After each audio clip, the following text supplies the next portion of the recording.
And what investigators discovered about the man behind the gloves stunned even his closest friends. From the day he was born in Chicago, Isaac Johnson carried in his blood a fierce determination. He grew up in the West Side, the son of parents who believed deeply in community and culture. His family helps to found the West Side Cultural Alliance in Garfield Park, a grassroots collective that organized the 1865 Fest, their annual Juneteenth celebration. As a young boy, Isaac watched his parents pour themselves into that work, building bridges, healing wounds, singing hope into the air. He inherited their passion. He was barely a teenager when he discovered martial arts.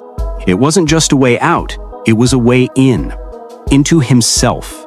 He trained early mornings in small gyms, sparring under buzzing fluorescent lights. His coaches saw something rare, not just raw strength, but a quiet heart. He called himself the Notorious, but behind that bravado was a loving father, a music producer, a man who built community.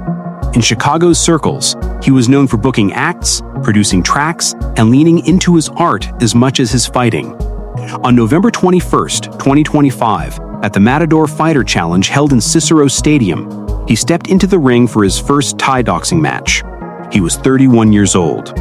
The event was billed as the ultimate MMA and Thai event, where local warriors will battle it out in high-stakes, high-intensity matches. He was matched against Mario Alexandrovsky in a heavyweight bout. The early rounds passed with tension, sweat, and grit, both men pushing, neither backing. But as the third and final round loomed, something shifted.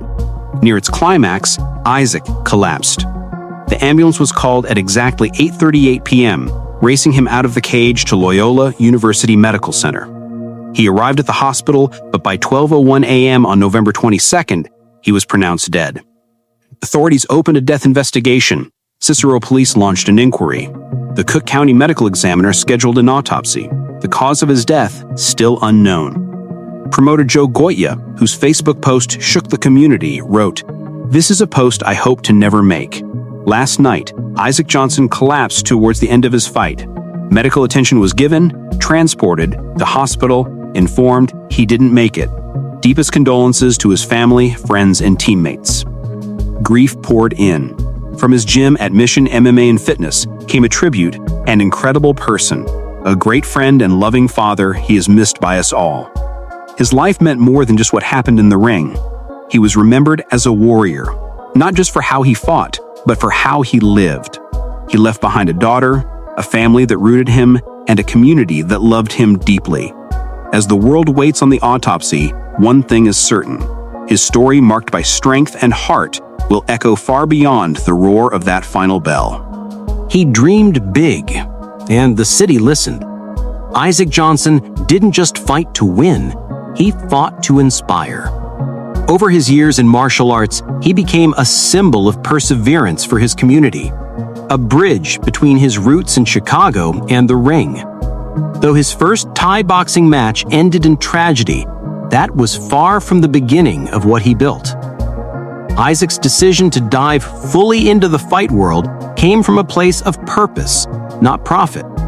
He had long trained in mixed martial arts, but he balanced that with a second life as a music producer and cultural organizer.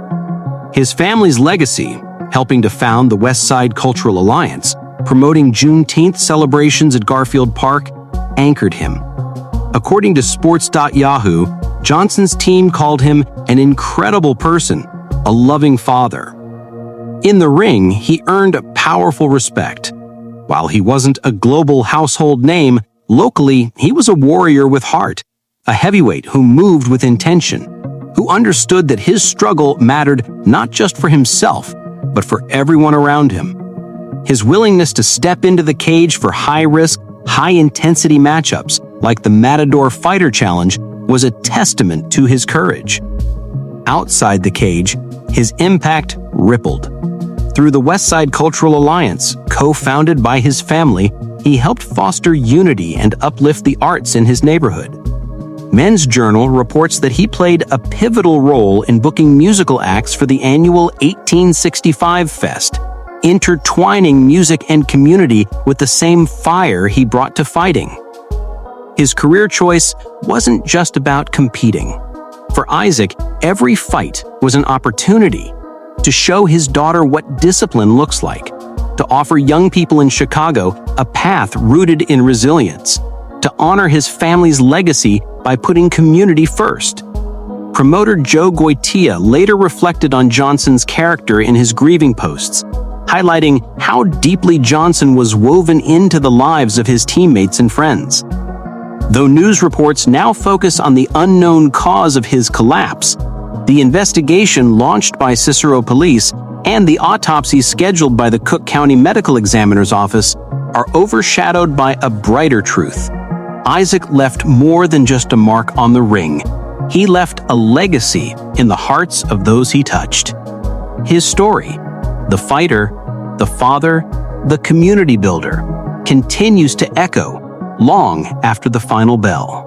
As the lights blazed over Cicero Stadium that evening, the air crackled with raw energy.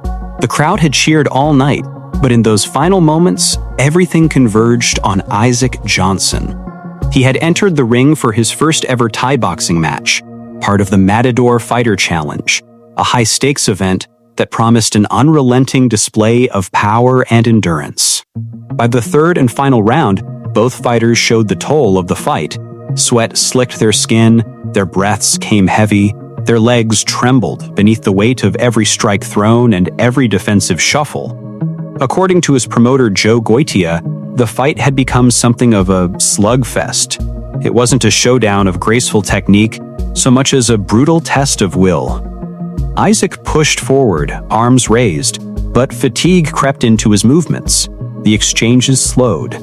His opponent, depending on reports, Corey Newell or Mario Alexandrovsky, matched him in force, each avoiding a clear knockout blow, trading heavy strikes that seemed to carve something out of Isaac's resolve rather than his body. Goitia later admitted he couldn't identify a singular punch or blow that would explain what happened next. And then, during the closing moments of that last round, Isaac gave way. It happened suddenly. 1 second he was guarding, stepping, bracing for impact. The next, his legs buckled. He collapsed. The roar of the crowd dimmed, replaced by a sharp gasp. Medical staff rushed in. Corner teammates leapt over the ropes. He lay on the canvas, motionless. Paramedics swarmed. They administered first response care right there in the ring, their voices firm but urgent. Within minutes, Isaac was carried out on a stretcher, the crowd parting in a hush that felt too heavy for a fight night. At 8:38 p.m., an ambulance was called, whisking him away toward Loyola University Medical Center. Inside the hospital, the sounds changed, the rhythmic beeping of monitors, quiet footsteps, hushed conversations. Doctors worked under bright lights, but those efforts could not restore what was lost. At 12:01 a.m., Isaac Johnson was pronounced dead. In the immediate aftermath, no one could pinpoint exactly what caused the collapse. He had passed his pre-fight physical, according to Goitia. There was no clear cut, no blow that stood out as fatal. Friends and onlookers were left reeling, trying to understand how a man so alive in the ring could slip away in those last breathless seconds. Behind the scenes, Cicero police opened a death investigation. The Cook County Medical Examiner's Office scheduled an autopsy to look deeper into what happened. For now, the cause and manner of his death remain unknown, a mystery wrapped in the final act of a fight that had drawn not just fighters, but a community watching his every move with hope. As the echoes of that night fade, what remains is a powerful, painful image. A devoted fighter, giving everything in his first Thai match, surrendering to the final count not by defeat, but by an unseen force none could fully explain. According to the Chicago Sun-Times, the Cook County Medical Examiner's Office conducted an autopsy on the Saturday following his death, but didn't rule on Johnson's cause or manner of death. Similarly, Hoodline reports that while the investigation is ongoing, officials have not yet released a cause of death. Men's Journal echoes this. Despite his collapse in the ring and subsequent transport to Loyola University Medical Center, the cause remains unknown. CBS Chicago also notes that further information has not yet been released. In short, there are no publicly available forensic details. No mention of internal injuries, hemorrhaging, brain trauma, or toxicology findings. Because the autopsy results have not been made public, the medical examiner's office and Cicero police continue to investigate. In the days that followed, the silence around Isaac Johnson's passing grew heavier. Fans, teammates, and investigators all found themselves circling around the same unspoken question. A question that felt too large for anyone to answer alone. In those final seconds of the fight, nothing appeared outwardly catastrophic. No single strike had been identified as fatal. His promoter had already stated publicly that Isaac had passed every required medical check before stepping into the ring. And yet, something happened in those closing moments. Something that brought a healthy 31-year-old fighter to his knees with no warning at all. As the investigation continued, theories began to swirl, each one heavier than the last. Could it have been an undetected medical condition? A delayed internal injury? Extreme exhaustion? Something no one saw coming? With the autopsy results still withheld from the public, what remained was a painful, lingering uncertainty. A void that only deepened the heartbreak surrounding his final moments. And now, the question falls to you. What do you think led to the fall of Isaac Johnson? Share your thoughts in the comments. Your voice matters, and every perspective helps keep the conversation alive around a man whose life touched so many. If you want more real-time updates, true crime breakdowns, and documentaries just like this one, make sure you subscribe to Crime Scene 24/7. Don't forget to like, comment, and share this video so more people can join the discussion and honor Isaac's memory.